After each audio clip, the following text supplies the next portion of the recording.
Assalamualaikum warahmatullahi wabarakatuh. Saya Indah Rahmadani Putri akan menceritakan tentang kewajiban sholat dalam berbagai keadaan. Selamat menyaksikan.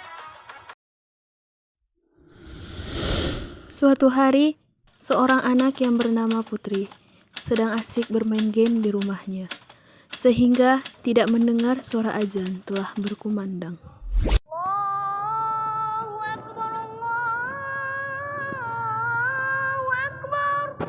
Putri, sudah azan, jangan main game terus. Nanti aja Bu, masih seru main gamenya. Kalau ditunda terus, nanti sholatnya nggak diterima. Seseru apapun yang kita lakukan sekarang, kalau udah azan berkumandang, tinggalkan pekerjaan itu dan segeralah ambil wudhu dan laksanakanlah sholat. Ya Bu, sebentar lagi. Putri sayang, sholat adalah amalan yang pertama kali dihisab pada hari kiamat.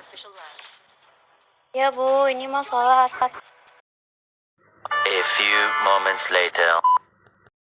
Bu, Putri udah sholat. Nah, gitu dong anak ibu.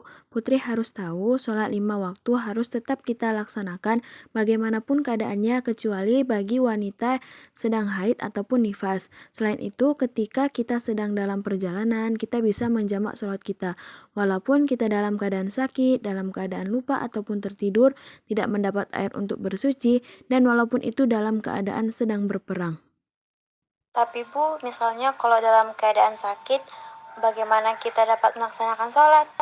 Nah, jadi begini, Rasulullah SAW bersabda, sholatlah dengan berdiri, jika tidak mampu, sholatlah dengan duduk. Jika tidak mampu duduk, maka sholatlah dengan berbaring.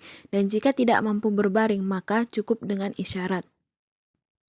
Terus Bu, bagaimana pula kita dapat melaksanakan sholat jika kita tidak mendapatkan air untuk bersuci? Jika kita tidak mendapatkan air untuk bersuci atau ketika sakit dokter bilang tidak boleh menyentuh air, maka kita bisa bertayamum dengan tanah atau debu. Putri juga bisa melihat di dalam Al-Quran mengenai penjelasannya di dalam surah Al-Ma'idah ayat 6.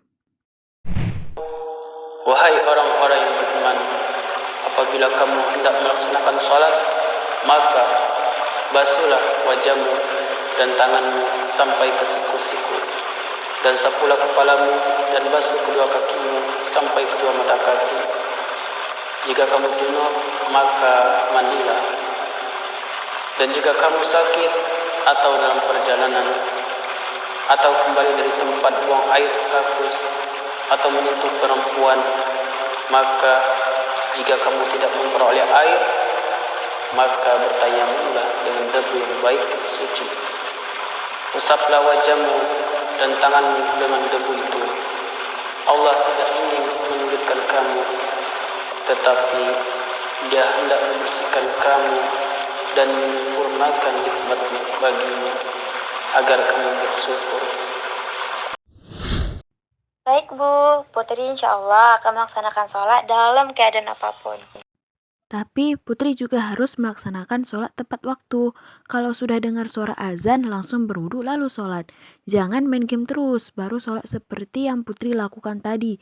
Karena di dalam Al-Quran juga terdapat penjelasan mengenai orang-orang yang melalaikan sholat, yaitu terdapat pada surah Maryam ayat 59 dan 60 dan surah Al-Ma'un ayat 4 dan 5.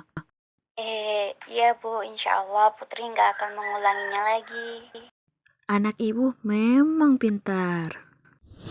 Maka datanglah sesudah mereka pengganti yang jelek, yang menyia-nyiakan sholat dan memperturutkan hawa nafsu.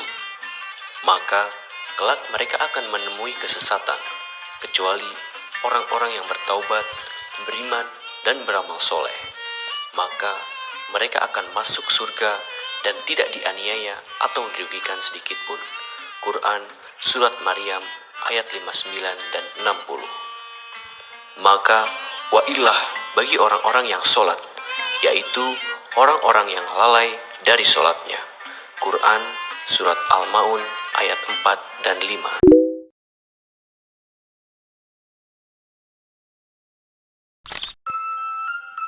Alhamdulillahirrabbilalamin. Berakhir juga cerita kita mengenai kewajiban sholat dalam berbagai keadaan. Untuk itu, saya Ina Rahmadani Putri mohon undur diri. Wabillahi taufik walhidayah. Waridho wa inayah. Assalamualaikum warahmatullahi wabarakatuh. Oh iya, bagi teman-teman yang telah menonton video ini, jangan lupa ya, like, comment, and subscribe.